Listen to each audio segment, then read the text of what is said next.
Hi everyone, I am Alexandra Acker-Lyons here with my second PoliticAL update. It is May 2nd, 2005. I am here in gorgeous Skamania, Washington, with the Columbia River Gorge behind me.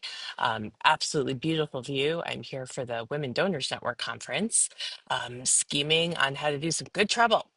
I appreciate all of the feedback from the first episode. One of the things that several of you said was a little bit more news of the week and resistance to dues. So I'll be incorporating more of that going forward. Please keep that feedback coming.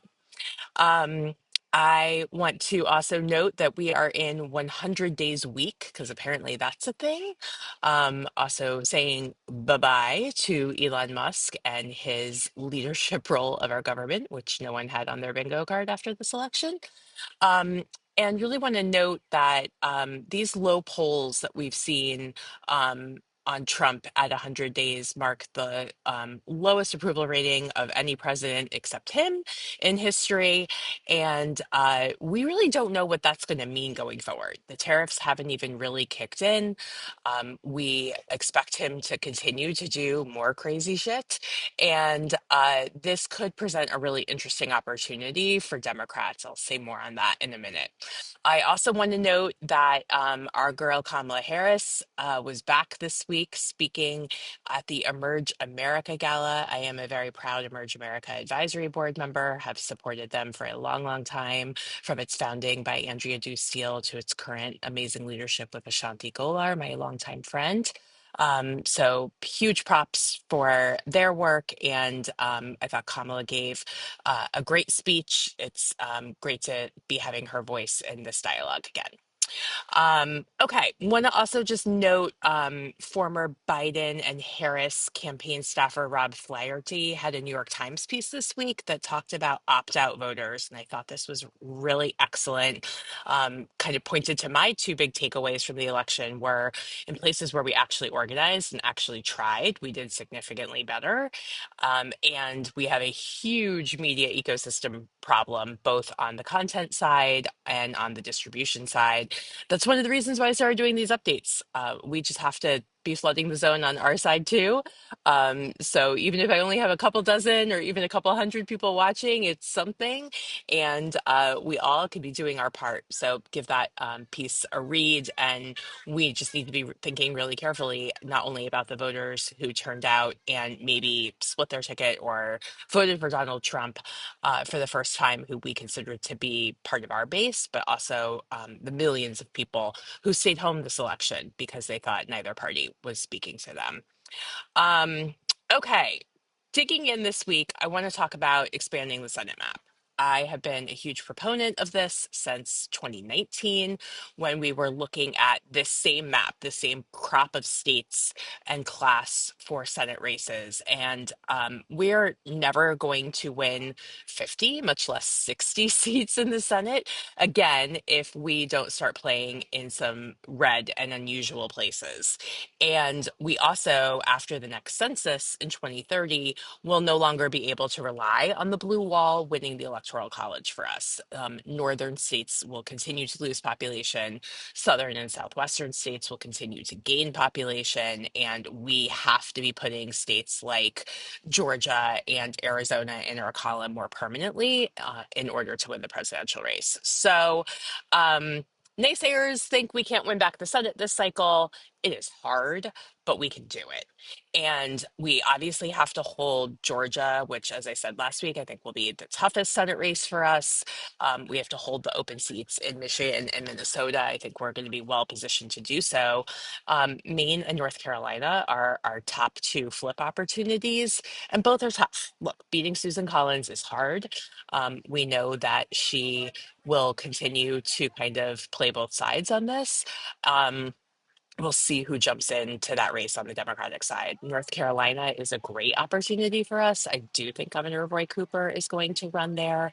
And Tom Tillis will be vulnerable and has said and voted in some ways that are not helpful for his bid. Then we need to start looking at some harder states like Texas, where both Beto O'Rourke and Colin Allred are rumored to be looking at running again. Florida, where Senator Ashley Moody has to run for the first time. She was appointed to fill Marco Rubio's seat. Um, Ohio, where I am hoping Senator Sherrod Brown decides to give it a go again, even if we only get 2 years out of it. Do it, Sherrod, do it.